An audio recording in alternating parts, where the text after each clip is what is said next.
नमस्कार मित्रों, आशा करते हैं आप सभी लोग स्वस्थ होंगे, प्रसन्न होंगे, अपने अपने कार्यों में व्यस्त होंगे।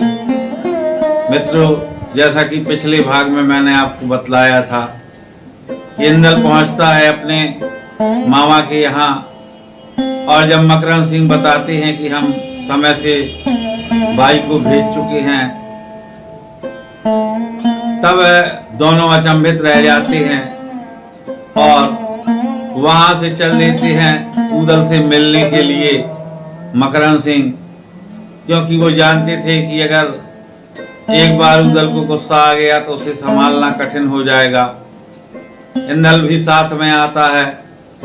तो बीच रास्ते में वो नाका मिलता है जहां पर भीषण मारकाट हुई थी करण सिंह के साथ में। तब वहां कटे हुए शव देख करके चरवाहों से पूछते हैं कि भैया यहाँ क्या घटित हुआ है, ऐसा किस राजा का बड़ा युद्ध हो गया जो यहाँ केवल लाशें ही लाशें दिखाई दे रही हैं। इतना सुनकर वह चरवाहा बोला कि भैया यहाँ बड़ा विकट युद्ध हुआ, हम आपको पूरा हाल विस्तार में बताते हैं। यहाँ पे एक राजा काफी दिन से पड़ा हुआ था और उसके साथ में बहुत बड़ी सेना भी थी और इस तरफ से नरवरगढ़ की तरफ से 100 सवार एक डोली को लिए चले जा रहे थे। उनकी कोई गलती नहीं थी और अचानक इस बड़ी सेना वाले ने धावा बोल दिया। वो 100 सवार बड़ी वीरता से लड़ते रहे जब तक उनके दम में प्राण रहा और उन्होंने अपनी पूरी ताकत से लड़ाई की, लेकिन लाखों की भीड़ में 100 की क्या गिनती थी। वो हार गए और जैसे ही वो मारे गए तो जो राजा यहाँ पर पहले से पड़ा हुआ था वो जाता है और उस डोली में की औरत से कुछ बात करता है। वो निकल कर बाहर आती है क्रोध में और लेकर के अपनी तलवार को और ढाल को उसके ऊपर एकदम से वार करती है और उसके वार से जो उसका घोड़ा था घायल हो जाता है और फिर वो उसके सूबेदार का सर काट देती है और उस घोड़े पर सवार होकर बड़ा भीषण युद्ध कर रही थी। पूरी सेना में हाहाकार मच गया था। तभी एक बुजुर्ग बुढ़ा आता है और वो स्त्री उसको देख करके पर्दा कर लेती है और पालकी में बैठ गई। बस उसके बाद वो राजा की फौज और वो डोला यहाँ से चला गया। इससे ज्यादा हमें कोई ज्यादा जानकारी नहीं है, लेकिन डोला संभल की ओर गया था तो ये संभलगढ़ के राजा के साथ ही वो डोली गई होगी, ये हमारा अनुमान है।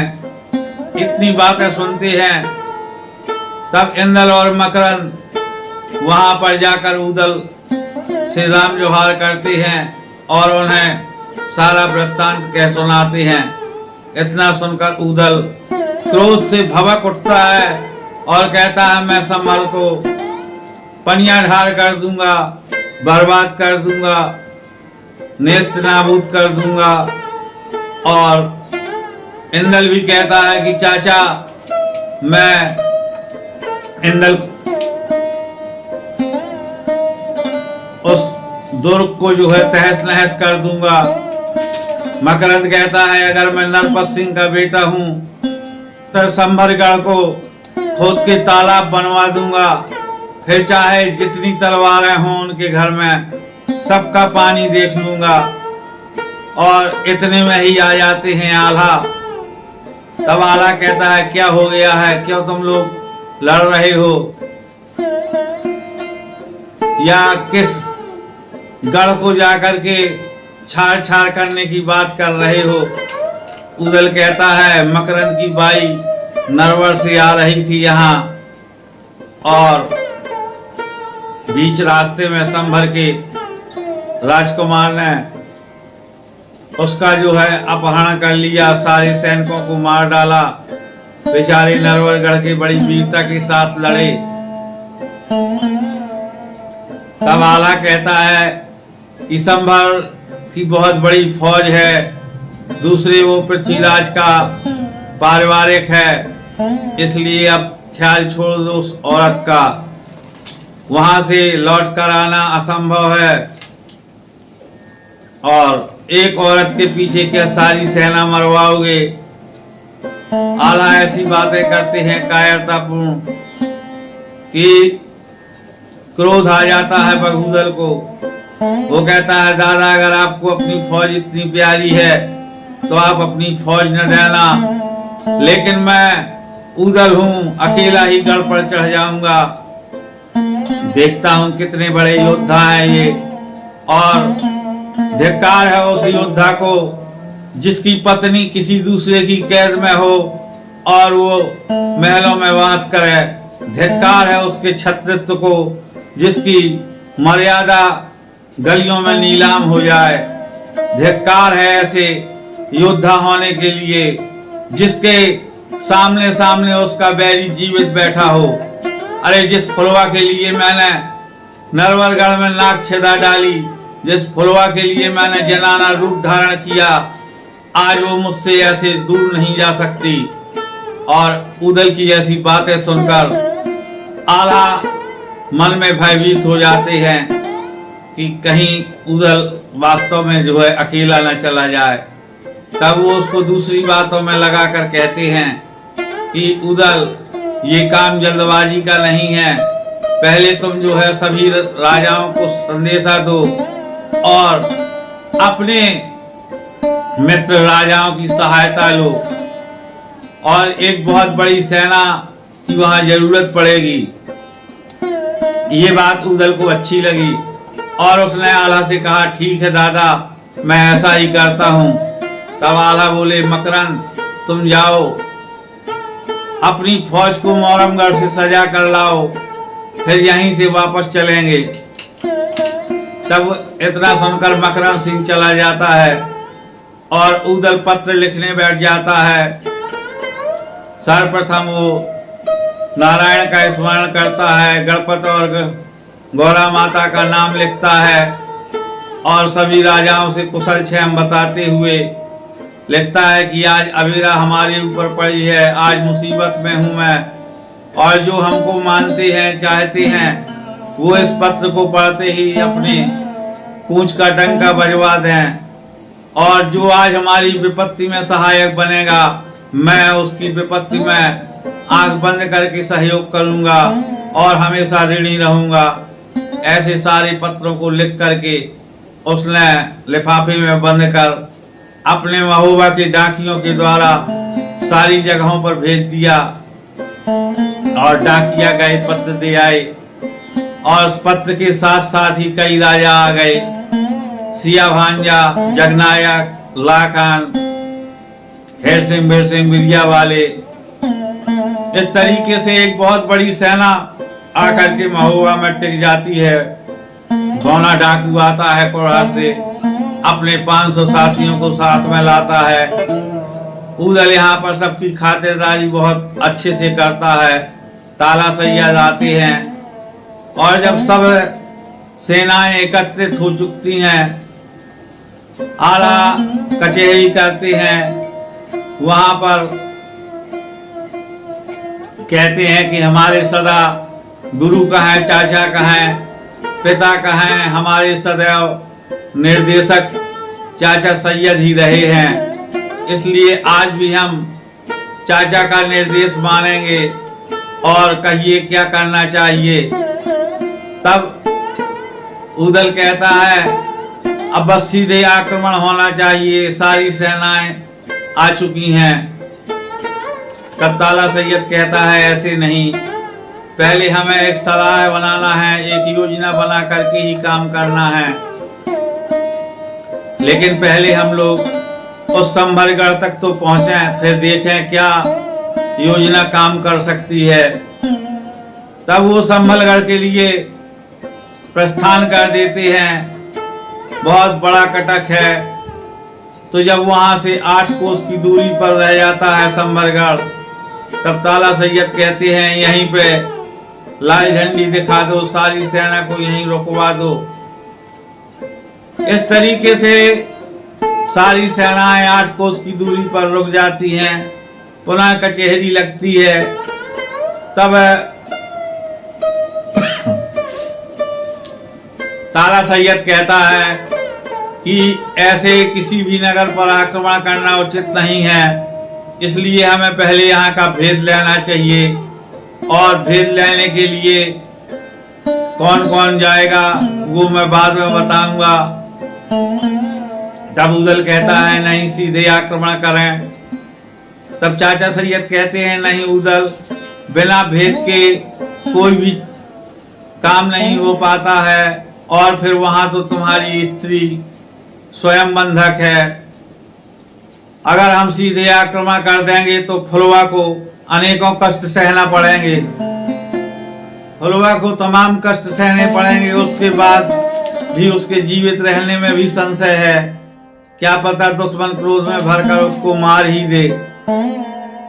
तब उदल को ये बात समझ में आती है और कहता है क्या किया जाए चाचा। तब वो कहते हैं यहाँ हम नट बनेंगे। तब मलखान कहते हैं नट बनना क्या उचित है, हम सभी को झुक झुक कर सलाम करेंगे क्या। तब खान से चाचा सैयद कहते हैं कि अपना काम बनाने के लिए कुछ भी किया जाता है और तुम इसकी परवाह मत करो। इस प्रकार से वो सबको नट बनने के लिए सहमत कर लेते हैं। 8 लोगों का चुनाव करते हैं नट बनने के लिए, जिसमें स्वयं होते हैं, आला होते हैं, इंदल, सियानंद और जागन, उदल, ढेवा। तो इस तरीके के जो मुख्य सरदार थे, गौना डाकू, इन सबको अपने साथ में लेते हैं। सारे लोगों को कहते हैं आप मर्द के वेश में रहेंगे, और सियानंद से कहते हैं कि तुम्हारी अभी बारी उम्र है और तुम भगवान कृपा से बहुत सुंदर हो, तो तुम स्त्री बन जाना, जिससे वहां पर एक नर्तकी की भी आवश्यकता पड़ेगी। और ऐसा करके वो अपना सारा साजो सामान सजाते हैं और उन झोलियों के भीतर दुधारे डाल लेते हैं और चल देते हैं भैंसों में सामान लाद कर। नगर के बाहर पहुंचकर वो जब कुछ दूरी से नगर दिखाई देने लगता है, वहीं पर अपने तंबू लगा देते हैं। उन शिविरों में कुछ देर रहने के बाद वो अपना नाच तमाशा करते हुए जाते हैं संभलगढ़ की ओर, और नाच तमाशा करते हुए जब राजमहल पहुंचते हैं तो वहां विजय सिंह उनके लिए जेजम बिछवा देता है, और जो अच्छे लोग थे उनके लिए मूढ़ा कुर्सी की व्यवस्था करता है। नटों का तमाशा देखता है, कहता है वाह बहुत सुंदर। सभी अपने अपने दांव पे दिखा रहे हैं, और तब फिर सियानंद का नृत्य शुरू होता है, और वो सियानंद की अदाओं पर ऐसा मुग्ध हो जाता है कि वो उनको पुरस्कार के रूप में 1000 असरफियों के साथ में 100 घोड़े 100 हाथी देता है। तब वो कहते हैं ये क्या दे रहे हो राजकुमार, हमें तो जो महुआ में मिला है वैसा ही हमने सोचा था कि कुछ मिलेगा। तब वो जल जाता है, कहता है ऐसा क्या मिला तुम्हें महुआ में। बोले आप मेरे तंबुओं में आना। सियानंद ने अपनी कातिल अदाओं के साथ कहा। तो इस तरीके से विजय सिंह उनके तंबुओं में जाने के लिए तैयार हो जाता है, और बोले अब ठीक दोपहर हो चुकी है, अब हम लोग भी अपने तंबुओं में जाकर भोजन करेंगे और आप भी विश्राम कर लें, थक गई होंगी देखते देखते। इस तरीके से सब लोग चले जाते हैं अपने अपने ग्रह को, और सारे नट चले जाते हैं अपने तंबुओं में। और इस बीच में सारा कुछ हाल देख लेते हैं नट बन करके। वहां पहुंचते हैं और विजय सिंह को तो चैन था ही नहीं, तो विजय सिंह कुछ ही देर में उनके पीछे पीछे पहुंच जाता है। इंदल उनको दूर से आते हुए देख लेता है कि विजय सिंह आ रहा है। तब वो सब लोगों से कहता है आप लोग छुप जाइए, मैं इसको पहले 50 जूते मार लूं, तब मेरे मन का संतोष होगा। और इंदल भी ऐसा कहकर छुप जाता है और सियानंद अकेले स्त्री के वेश में बैठा होता है। इतने में विजय सिंह आता है और कहता है अरे सारे नट कहाँ चले गए? तो कहती है कि शिकार खेलने चले गए हैं, क्योंकि हम लोगों को मांस मदिरा बहुत पसंद है और भगवान ने आपसे अकेले में मिलना लिखा था। तो वो उसकी अदाओं पर फिदा हो जाता है। तो जैसे ही उनकी बात शुरू होती है, बातें करते करते विजय सिंह उसके पास पहुंच जाता है। सियानंद के गले में जैसे ही हाथ डालता है तो इंदल तपाक से निकलकर आ जाता है और कहता है तुमने मेरी नटनी के ऊपर हाथ डाला है, मैं तुझको जिंदा नहीं छोड़ूंगा। और उसको इतना मारता है कि उसके होश खराब हो जाते हैं। तब तक आ जाते हैं ताला सैयद और सारे नट।